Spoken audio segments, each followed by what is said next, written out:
Alright, welcome back to Mega Man 4. It feels like I've really neglected this one, which is kind of surprising because the series opened with 2 in a row from Mega Man 4, something I would probably never do again.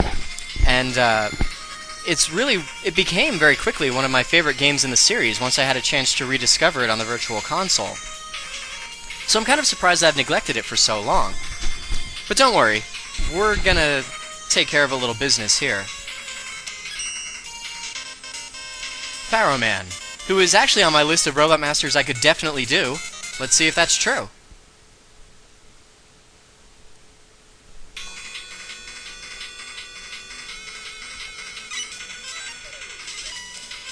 For some reason, as a kid, I really disliked Pharaoh Man. I don't really know why, I just thought he was a pretty lame idea for a Robot Master, I guess. I guess I didn't like that Robot Masters were being given specific occupations in that way. In other words, Mummy Man or something I would have been fine with. But Pharaoh Man just told me a little too much about his professional life, I guess. Told you the ring boomerang was cool. It really does a number on these scorpions. I am really not a fan of scorpions. Yes, of course. A horse is a horse. Of course I'm aware that you can jump over this gap and find a hidden item. But that actually cuts out part of the stage, which I don't think is totally fair since I'm abusing weaknesses and Robot Master weapons anyway, so we'll go the long way. It's not really all that long anyway. Oh, although these bastards are here. Let's see how this actually goes. Might as well charge up. I really hate these things. Well, so far they're behaving themselves. Oh, yeah, how... That's never a good idea in a Mega Man game, Phil. Have you never played this series before? If you have to run, you run straight ahead. Speaking of ahead... Ha ha ha ha! I don't know why I even made that joke. This is definitely going to end up in the outtakes for some reason. I mentioned in my Shade Man video that I thought he was the only horror-themed Robot Master. Of course, Skull Man is a possible exception. I would argue that Pharaoh Man is also a possible exception to that. Not because pharaohs themselves are scary or anything, but it definitely makes for horror movie fodder. And his stage is full of bats and mummies, so the comparison is not totally unwarranted. Thank you for taking your time, Bat. You don't always do that. Oh, maybe it's you. Okay, well, you're gone anyway. Yeah, this section is a little more, frightening than maybe it should be, speaking of horror. Let me just kind of run past these guys. That one didn't even want to wake up. How rude. That's like me when my grandmother comes over.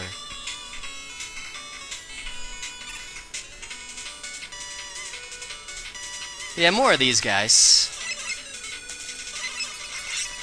Okay. That was probably the hardest thing in the stage.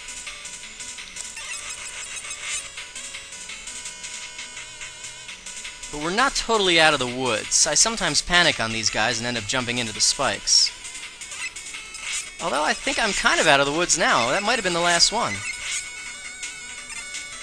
When these guys disappear, they retain the damage that you dealt, which is good. They don't automatically heal. And, yeah, that's it for the game. Or the stage, rather. I know usually I take a drink of water before the boss, but... Come on. You're gonna see why that's not important. If you need a drink for this, you've got a serious problem. Okay, and from here we just mash the spacebar and ride out the clock. Pharaoh Man is probably more crippled than any other Robot Master in any Mega Man game by his weakness. In fact, I feel rather bad for him. I can take a moment to discuss the fact that by doing this series and having to replay these stages so many times in a row, I really come to appreciate Robot Master music that I never paid attention to before, such as Pharaoh Man. It's really not that bad. Let's see if I can do my little trick where I get right in the middle. Was that right in the middle? Crap, I think it was. Alright, let's see how that goes. I don't think it's gonna go well. Oh, I did it! Success! I'm way too excited by the fact that that happened. For our trouble, we get the Pharaoh shot, which is Ringman's weakness. I didn't use it. Not because it's a bad weapon. It's not. It's actually a pretty cool weapon. It hovers above you when you charge it up. And if it's fully charged, you can collide the Pharaoh shot as it hovers above you with enemies without destroying it. So it's a really cool weapon if you know how to use it properly. You can also aim it somewhat. But it's a little more cumbersome to use than the Mega Buster, and I've never had a successful no-damage run on Ringman using it. At least not while I power it up. And that's the halfway point for Mega Man 4. Yeah, that's 3 games in a row, I think, where I've hit the halfway point. So I think pretty soon we're going to be actually tipping the balance in my favor. I never thought I could make it this far. With a pain in my soul and a hole in my heart. Never thought I could. Never thought I could. Does anyone know that song? Answer after the outtakes. Actually, no, the answer's no.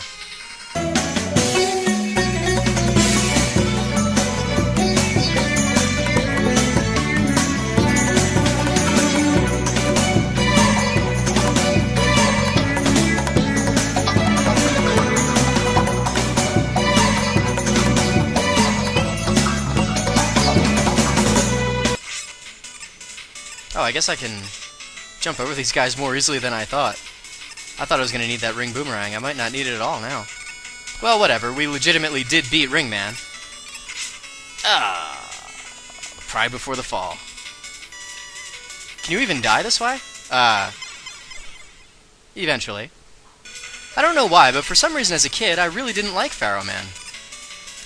It's pretty strange. I wasn't like a huge fan of, Egyptian things or anything. But I certainly didn't, dislike it. I actually kind of hated Pharaoh Man. I thought he was a pretty dumb idea for Robot Master. I still hate you, though. For some reason, as a kid, I really disliked Pharaoh Man. I honestly can't say why. I know why I hate you. I honestly couldn't tell you why. What the hell?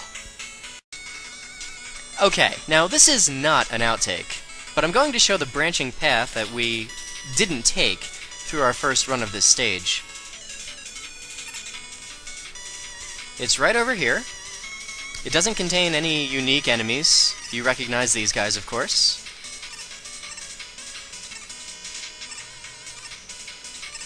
And these guys.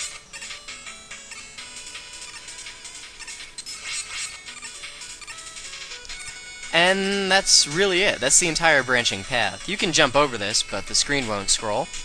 But that throbbing bee there is the balloon adapter. It's pretty handy utility. It's basically item 1 from Mega Man 2, but it's a balloon with a propeller on the bottom of it. It's a mainly superficial change, but it's still pretty darn handy. And we get put here with the bubble bats, the death spikes, and those happy little guys that like to shoot at us. Right here. That's where the path links up, and that's all I wanted to show. However, I do think that there is still one level that I did in the past that had a branching path I did not show off on video, so let's head over there. It's another one from Mega Man 4, and frankly I'm always looking for an excuse to revisit its stage music, so I'll see you in a moment. Yeah, Dive Man stage. Here, this is the second Moby boss. You want to take him out, cheating as much as possible. And then just walk on over to the next screen. The branching path is actually down this pit.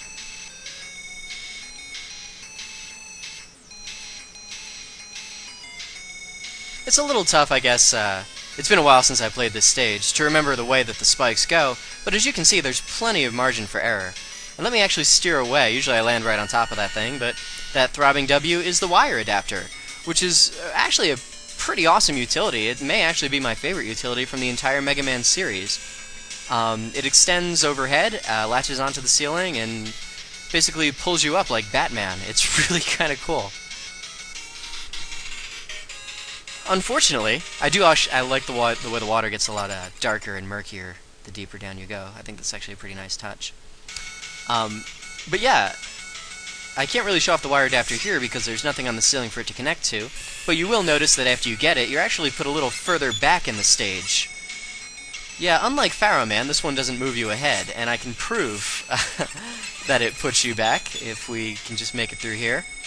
I'm not really worried about taking damage this time, but I'll try to avoid it if possible. Yeah, here you will see a familiar face. It's Moby again. We definitely don't want to give him a fighting chance. Hey, if he could freeze us, he would do it in a heartbeat. And there's the spike drop again. So you don't go very far back in the stage, but you do have to fight another one of those whales, which can be pretty troublesome if you don't have the flash stopper. Alright, I think that covers us for all the branching paths that we missed, and goodbye. What is it with first rooms? Seriously, have you noticed that? I tend to have nearly all of my trouble with either the first room or the mini-boss. Wonder how it works out that way. That's actually kind of strange. But yeah, it was only the scorpions. It was only the scorpions. And I made a lot of trouble myself by deciding, for some foolish reason, that I would just try to jump over them and not bother with the ring boomerang. Well, I paid the price. The thing is, I had really expected that Pharaoh Man stage would only take me 3 attempts. Yeah, none of those were going to be the boss. I allotted 2 screw-ups, just for some, whatever strange happenings may have occurred during the course of the stage. There's bubble bats and mummies that throw their heads and those things that shoot at you over the spikes, so anything could have gone wrong. But instead, it was the scorpions. Yeah, I never would have expected that. Thanks to them, though, it actually took me 6 attempts. Yeah, I really don't think Pharaoh Man's stage deserved all that screen time, to be honest. That's kind of embarrassing. But it's done. It's one more off my list, and, well, I hate to say it this way, but one stage closer to the end of the series. I do appreciate everybody out there who watched, and everybody who comments, and all of my subscribers, and so on and so forth. I really do appreciate it, and I hope you stick with me through the rest of this series. It won't all be Mega Man, I promise. But for the foreseeable future, alright, I admit it probably will be. Thanks for watching, and I'll see you next time.